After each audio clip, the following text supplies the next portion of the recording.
Our next presentation moves the focus from Europe to Asia.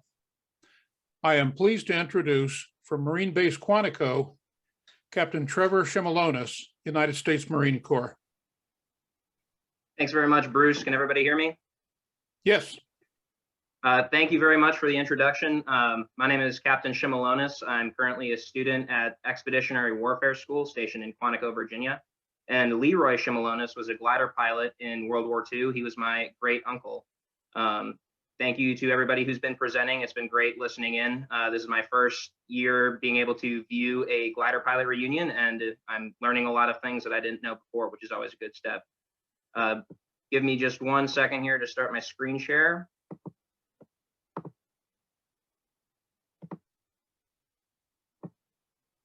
So today I'm going to be giving you a presentation on Operation Thursday, or long-range penetration in the China-Burma-India Theater.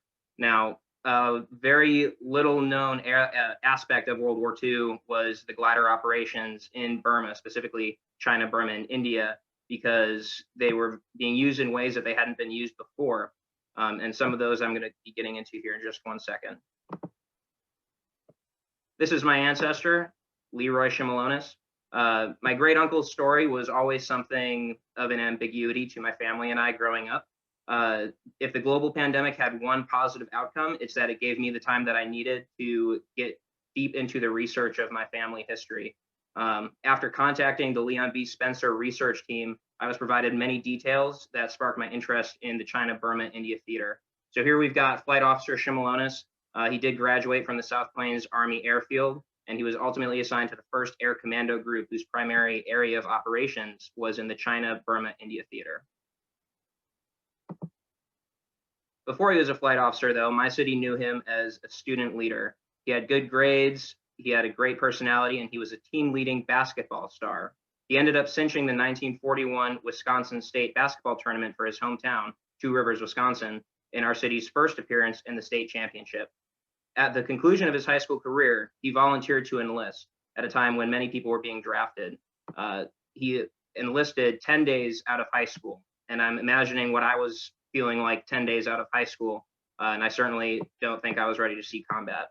However, this set him on a path to Burma that would take almost 3 years to complete.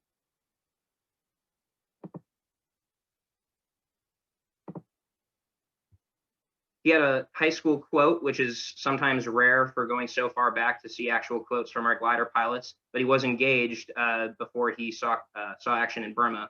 And his quote was, "The only things that are in my dreams are basketballs and Lorraine, it seems." Though the sad truth is that LeRoy was killed in action in the Pacific, his fiancée did have happiness and love in her life, and she lived for many years and had several grand and great-grandchildren, some of whom I actually ended up going to school with, although I didn't know it at the time. LeRoy was then sent to Texas after graduating from high school for his glider training. Originally, it was called South Plains Army Flying School, and it was later renamed to the South Plains Army Airfield. While he was in training, LeRoy was an active participant in the school's recreational basketball team, and he was credited in a newspaper article from Texas as one of 3 students who had helped South Plains defeat their close rivals at the Lubbock Army Flying School. So I think it's fantastic that after rising to fame in high school and winning a state championship, even though they're in the middle of a war, he was able to find time at training to still let some basketballs fly towards those hoops. At the conclusion of his time at South Plains, he earned the MOS 1026 glider pilot, and he was in the class, graduating class February 4th, 1943. From there, he was assigned to the 319th Troop Carrier Squadron and made his way to Burma. By the end of the war, he was killed in action. He was awarded the Air Medal for his part in Operation Thursday. And for many on the research team, when they hear the last name Shimulunas, this is the young man that they're going to think of. A charismatic 21-year-old pilot assigned to one of the most experimental enterprises of World War II. I'd imagine not very different from some of the cadets that we've got listening in today, riding off of what they were like in high school, finding new strengths and potentially new weaknesses at the Air Force Academy, getting ready to go and lead all those airmen. Now I'll be discussing Burma specifically and Operation Thursday, which ran from 5th of March through 11th of March of 1944. Burma is a small country in the South Pacific, which today is known as Myanmar, and it seemed to many of the Allied commanders at the time to be tactically insignificant. However, for years prior to the United States' entry into World War II, the United States had been supplying the Chinese with more war material to resist the Japanese. Of critical importance was the fact that the Chinese resistance was directly tying up Japanese forces and resources from other places in the Pacific.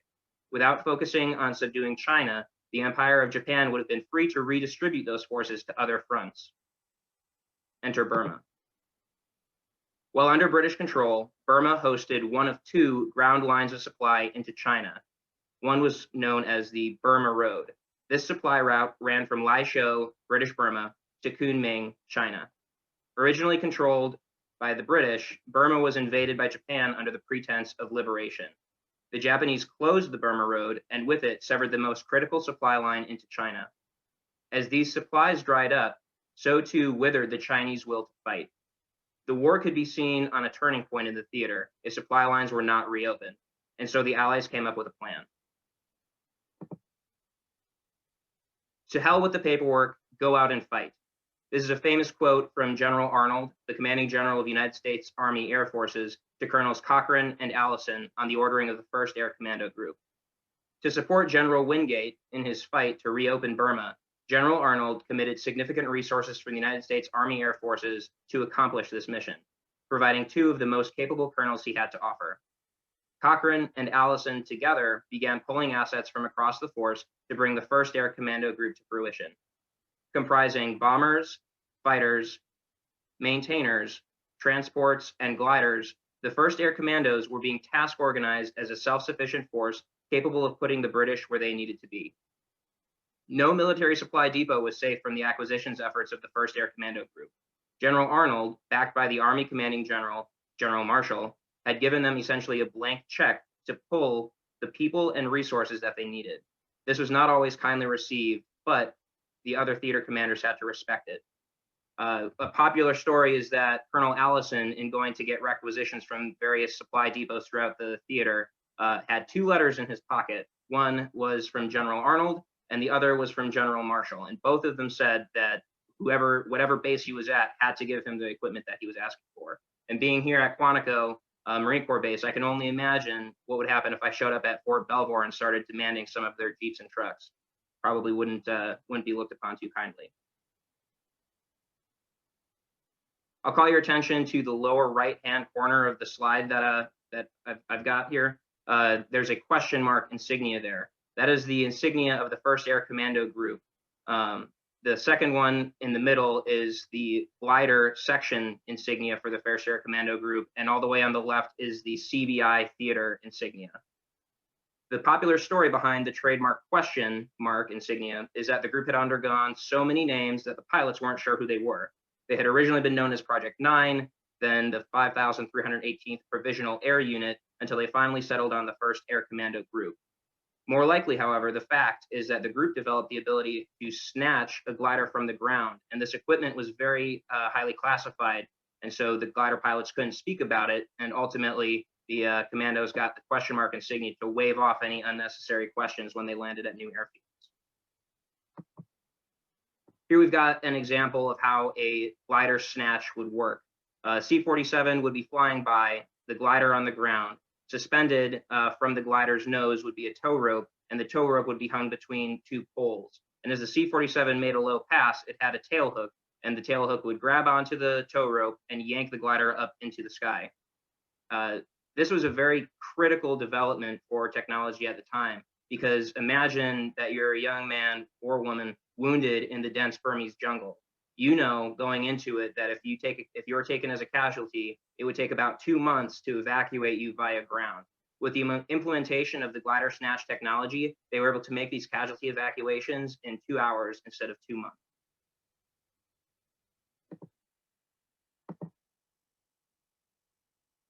Once their forces were marshaled and trained in India, the invasion date was set for 5th March 1944. Taking off from Lalagat, India, C-47s would fly with Waco gliders in double tow. Gliders would insert at both primary landing zones to initially secure the area and then establish the forward airstrips with their cargo of chindits, supplies, bulldozers, and even mules. Reports from glider pilots joke that the mules had become accustomed to banking into the turns, likely better than some of the more inexperienced soldiers that they carried. I can only imagine that the idea to bank into the flying aircraft was entirely on the mule's choice, given what I'll zoom in for, the face of the Chindit who's trying to yank that mule aboard the glider. These photos were taken from the biography of Brigadier Calvert, who was leading the operation on the ground. From there, once all the supplies were loaded and once all the troops were trained, the only thing left was to execute Operation Thursday. Now, I know that I've got a lot of Air Force students in the audience. Today, however, you're going to hear a Marine Corps officer talk to you about tactics. Now, Operation Thursday was called long-range penetration. The idea of penetrating the Japanese lines was the most effective way to disrupt operations of the enemy in Burma. A penetration is a form of maneuver that we still use today, which seeks to exploit gaps in an enemy's strength. Most times, we want to avoid direct attacks into an enemy's front. A frontal attack is often a form of last resort because it plays directly into what the enemy's hoping for, direct assault into their points of strength. A preferable method is to attack a flank. But what if the area an enemy is defending has a front that is so large that there's no feasible method of attacking the flank? Or if the flank is defended by significant terrain that makes this impossible? Such as in the case of Burma, there was an extreme mountain expanse called the Chin Hills. It was very difficult to get any ground personnel around or through the Chin Hills, and likewise, the Burmese had a very thick and dense jungle, which would have made a ground movement infeasible. This brings us to the penetration. By exploiting openings or gaps in an enemy's defense, we are able to maneuver through enemy lines to attack an objective. It puts our strength against an exploitable weakness. In the case of Operation Thursday, the 1st Air Commandos took this a step further. Using an aerial insertion, they overflew the enemy 165 miles into the rear area.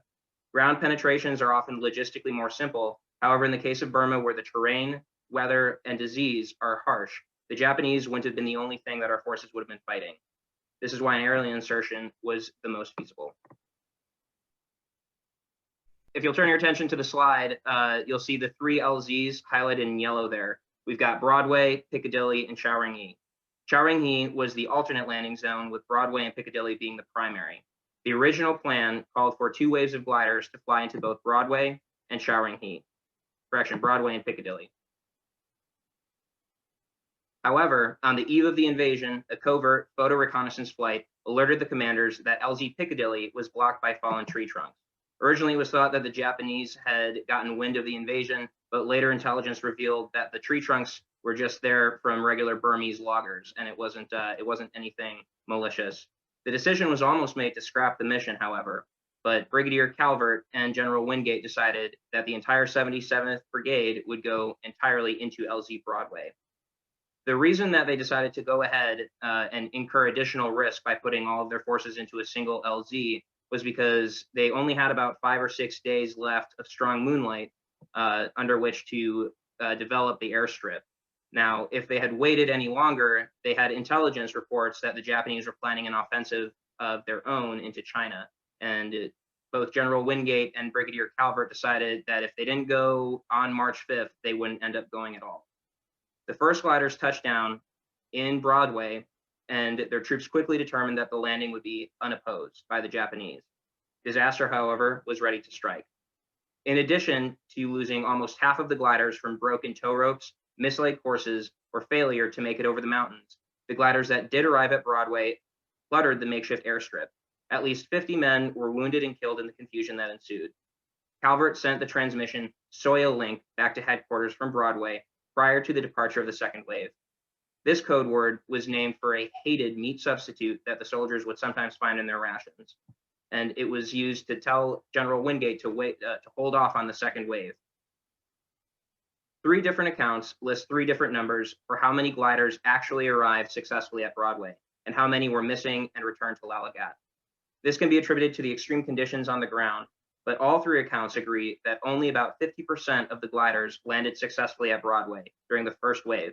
The others turned back, broke off early, or missed their landing. After the initial confusion, troops from lost gliders began arriving at Broadway, and word reached Burma that the gliders had returned to India after not crossing the mountains, showing that there were actually fewer casualties and missing than originally thought. The airstrip was being cleared quickly, and the situation was not as bleak as Calvert had originally determined, so he soon sent the code word pork sausage on the night of the 6th, meaning everything was okay. 12 additional gliders were then able to be flown into the alternate LZ Chowring-He. From their airstrips, supplies were flown and British Chindits started executing guerrilla attacks behind Japanese lines, cutting communication lines, attacking patrols, and if we recall the glider snatch technology that I briefed a little bit earlier, the C-47s, there are reports, actually used their tow hooks to fly through Japanese communication lines, further severing and degrading communications. In a few days, the Chindits had 12,000 men and 2,000 mules, masses of equipment and anti-aircraft and field batteries, all established behind the Japanese. That sounds like a very successful penetration to me. Flight Officer Shimulunas was one of the pilots in the first wave of the night of March 5th. At some point during the mission, LeRoy's glider suffered an in-flight emergency. Battling the elements that night, the treetops, and his own glider, LeRoy managed to successfully land his craft and passengers in northern Burma. The landing was successful, and he and his co-pilot, Corporal Pugh, as well as his passengers, started off towards Indog. Along the way, my family is told that the patrol was ambushed by a group of Japanese while resting along a riverbank. LeRoy, the only one to reach for his rifle, was killed. The others were taken prisoner. This story was relayed through the years by a freed POW who managed to make contact with my great-grandparents after being liberated from his POW camp.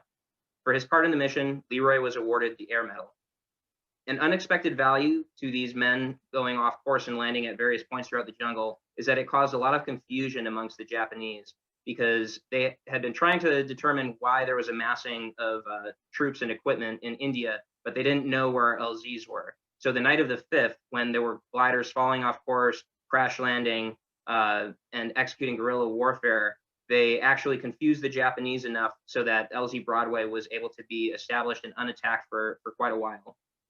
They didn't know where our main force was, so were unable to influence us.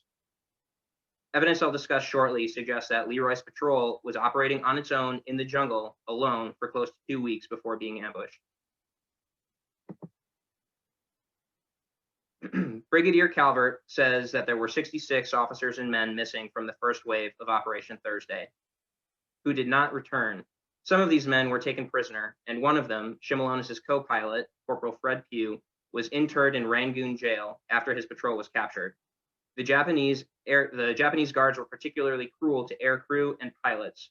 I won't go into the details, but suffice it to say that they were very creative in the ways that they would punish airmen.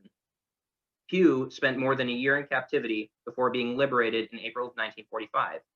With pressure on the Japanese from Allied operations in Burma, the 14th British Army was closing in. The Japanese gathered the healthiest of prisoners and set them on a forced march away from Rangoon. The rest of the prisoners who weren't healthy or strong enough to make the march, the Japanese opened all of their cell doors and left them alone in the jail with no additional food reserves. Because the prisoners were slowing the Japanese down, their captors made the surprising decision to just set them free in the face of the British 14th Army. After they were liberated and clothed by the British, it was speculated that this may have been because the Japanese knew that the war was almost over and they didn't want to be subject to more war crime trials than they already would be. After they were fed and clothed by the British, there was a small reunion of members of the 1st Air Commando Group in the British camp. Corporal Pugh, Robert Bicknell, and Flight Officer Hall were all reunited along the way. You'll see them there in a photo shared with me from the son of Red Miller, who was another pilot in the 1st Air Commandos. The records of this group's internment were located when I found a Judge Advocate General's dossier, and in it, it actually had some of the interviews from various members of the jail who had been freed. It detailed that Hall and Bicknell were captured on the first night of Operation Thursday, but that Corporal Pugh, my great-uncle's co-pilot, wasn't captured until the 26th of March. A POW research group shared with me the exciting information that in the National Archives in London, there's a post-war affidavit directly named and attributed to Flight Officer Robert Hall, and they also gave me the record locator so that I can find that after the whole COVID pandemic is over. I'm very hopeful that in that same record file, I will find a post-war affidavit from my uncle's co-pilot and maybe learn a little bit more accurately what happened to him in the jungle. Paul was presumed dead by others in his squadron after the first night of the invasion, but it turns out that he was alive, liberated, and repatriated to America. In his small town of Spokane, Washington, he received the Air Medal, and there's a couple of photographs that I was able to find, and possibly along the research thread, once the newspaper that published those photographs is done with their renovations, they may have a higher quality of Flight Officer Hall down the road. My uncle is memorialized on the Walls of the Missing in the Philippines, in the Punch Bowl in Hawaii, and in 1997, he was given a memorial marker at the family plot in Two Rivers, Wisconsin. His sister, Doris, discovered a program that provided a marker at no cost. Thanks to the research team for helping me locate a lot of this information, and thanks very much to many other researchers across the globe, I was able to tie a lot of missing information from my great uncle's story and put it in contextual perspective with what was happening in Operation Thursday in Burma at the time. With that, I'd be happy to take any questions, and I'll try to answer them if I can. If I can stop screen sharing.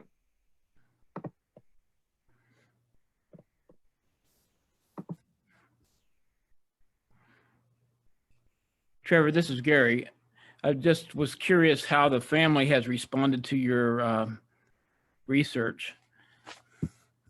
So Gary, the first bio file that you sent me, I did share that with them immediately, and then throughout the last year and a half or so, I've been every time that I found something, I've been sharing it. Specifically, when the article that I wrote came out, I forwarded that along to them, and I think actually, I'm not sure. My mom said she was going to be watching the presentation, so she may have just gotten all of that. But otherwise, all of this is available to them, and I mentioned that that this would be available for from being recorded for them to view later. But Great. Basically everything they know now. Thank you. Great presentation. Questions? Yeah, and the question really is just, are any other missions in this part of the world? Specifically related to gliders, or in the theater, there was a lot going on. My focus primarily over the last year and a half has been specifically Operation Thursday in Burma, but post Operation Thursday, gliders were still playing a part in the aerial resupply that was going on in the CBI theater. But this was the only glider operation in that theater. Yeah. Correct.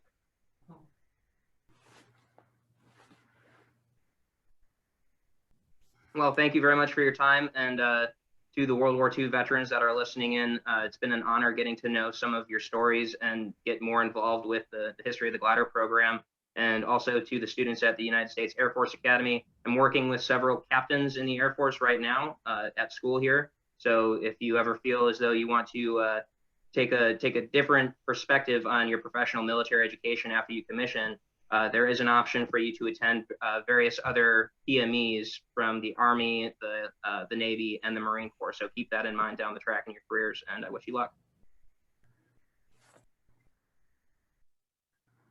All right, thank you, Trevor. Gary, it's all yours.